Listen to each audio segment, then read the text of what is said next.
Ben, the story of Dogma is quite different from the previous movies that you did with Kevin Smith. What attracted you to the story? Well, what attracted me to it initially was how that I felt it was very original, in the sense that it was not. So many movies tend to become homogenized and similar and repetitive. What's up? And I felt like, you know, this was original, fresh, different, and struck me. And also just very creative, very interesting. A story well told, and an interesting story at that. And ultimately, I sort of tend to go by just the visceral reaction I get. You know, you can't really explain why you like something. You just do. It's like a piece of art or an essay. I mean, there are ways you could analyze it and break it down, but ultimately it's just sort of whether it, you know, reflects off that part of you that's sensitive to feeling things in such a way as to, you know, resonate. And it did. So I thought no further and wanted to do it. Yeah, it's certainly very funny, you know. Yeah. Do you understand all the, you know, protests from the Catholic League? Well, the Catholic League, for one thing, you have to understand, that's not the Catholic Church.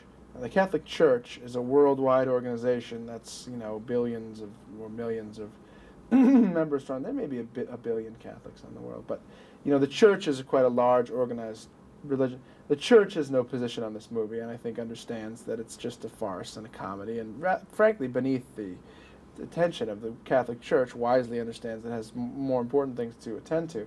The Catholic League is like three guys in their basement in Iowa, and they call themselves the Catholic League, and it's a couple of chumps who like, you know, they're not having any fun, and so they don't want anyone else to, you know, and it's just an effort to sort of get themselves like some attention, and you know, nobody crowned these guys representatives of Catholics or of anyone else, you know, they're just sort of self-pronounced, but because initially it was Disney, you know, made for a good story, they purport to speak on behalf of all Catholics. They don't speak on my behalf. They don't speak on behalf of many of the Catholics whom I know. So I'm not sure on whose behalf they are speaking, but it's really just a frivolous and I think kind of bold-facedly political effort to get themselves a little bit more juice and raise some more money. Yes. Do you see it as a religious movie? Ultimately, yeah. In the spirit in which it's intended, which is quite light, fun, irreverent, and idiosyncratic. It is ultimately a pro-faith movie, or pro-spirituality movie. In other words, it doesn't suggest that spirituality or belief in God is in any way destructive. It suggests that the struggle with faith can be difficult, and it suggests that that the manifestation of spiritual beliefs in organizations can sometimes be destructive, but that ultimately faith and love and the Christian doctrine is a good one. Right. Can you talk about Bartleby, your character? You are actually fallen angels, Loki and Bartleby. Yeah, he's Loki and Bartleby were the angels of death. They carried out God's sort of wrath against, you know, the Sodomites, for example. And eventually they grew weary of smiting humans in the name of a code of conduct they considered too severe. And so they quit and became conscientious objectors. And God, as punishment, banished them to a small rural state in northern United States called Wisconsin. Which is, I'm sure you have an equivalent in Germany. It's probably Austria. I don't know. Yeah. I know it's not a country, but you know what I'm saying. Wherever Arnold Schwarzenegger is from, I hear that's very boring and farmlandy. That's right. There's the same kind of Wisconsins over there. Exactly. Yes.